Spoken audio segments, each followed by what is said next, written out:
नमस्कार, मी पूजा. आपल्या सगळ्यांचं पुन्हा एकदा माझ्या चॅनलवरती स्वागत आहे. खरं तर सध्याचा देशभरातला ट्रेंडिंग विषय जो आहे तो म्हणजे मार्कडवाडी गाव. एक आठवडाभरापूर्वी या गावानं स्वतः एक निवडणूक प्रक्रिया राबवण्याचा प्रयत्न केला होता. मात्र पोलिसांनी, प्रशासनानं तो डाव जो आहे तो उलथून लावलेला दिसला, कारण की जमावबंदी लागू केली. ही काहीही कारण असो, मात्र हे गाव फक्त एक प्रकारचं टेस्ट घेत होतं की त्यांच्या गावातली मतं उत्तमराव जानकर यांना किती पडली. खरं तर या गावातून राम सातपुते जे आहेत, ज्यांचा पराभव झालाय खरं तर माळशिरस मतदारसंघात, त्यांना या गावातून लीड गेलेलं आहे. मात्र इथल्या माणसांचं, इथल्या मतदारांचं हेच म्हणणं आहे की असं होऊ शकत नाही. या गावातून उत्तमराव जानकर यांनाच लीड जे आहे ते जायला पाहिजे होतं.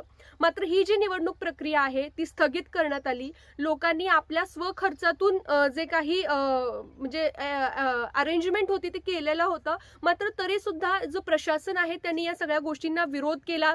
अगदी पोलीस बंदोबस्त होता, अनेक गोष्टी ज्या आहेत त्या करण्यात आल्या. त्यामुळे कुठेतरी माघार घेतलेलं आपल्याला दिसलं.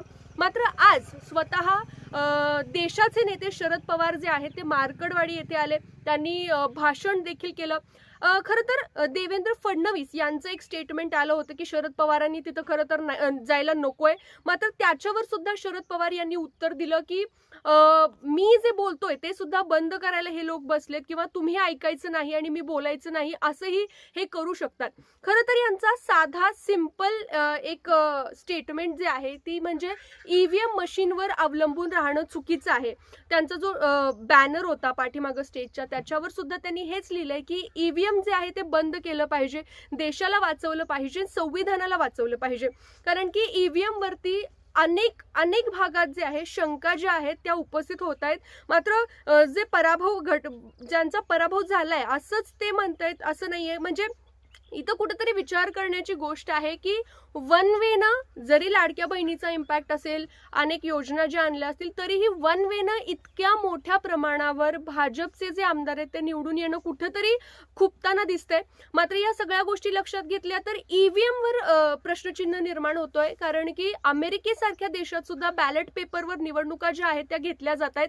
मात्र भारतात अशी कोणती गरज आहे? कारण की इतक्या शंका उपस्थित असताना सुद्धा लोक जे आहेत ते म्हणजे प्रशासन जे आहे त्या याच्यावर काहीच कोणतं स्टेटमेंट करताना दिसत नाहीये. त्यामुळे ईव्हीएम बद्दल एक रोष जो आहे तो जनसामान्यांमध्ये पाहायला मिळतोय.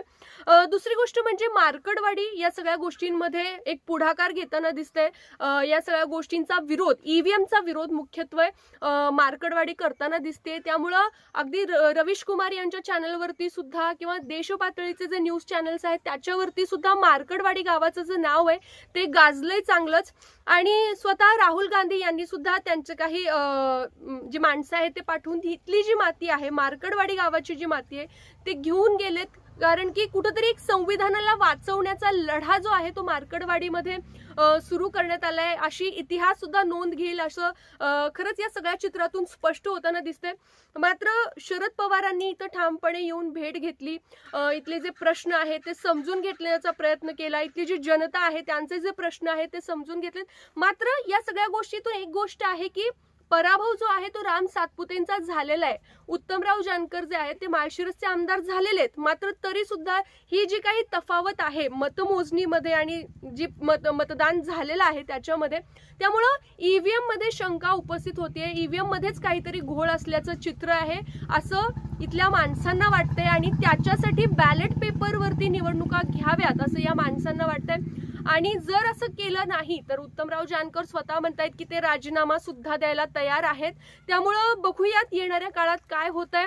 ईव्हीएम बद्दलचा जो राग आहे लोकांच्या मनात, जनसामान्यांच्या मनात जो रोष आहे तो नक्कीच या माध्यमातून, या मार्कडवाडीच्या लढ्यातून जाणवतोय. मात्र तुम्हाला काय वाटतं? ईव्हीएम बद्दल तुम्हाला काय वाटतं? निवडणुका ज्या आहेत त्या बॅलेट पेपरवर घेतल्या जाव्यात का? या सगळ्यांविषयी तुम्हाला काय वाटतं ते कमेंट करून सांगायला विसरू नका.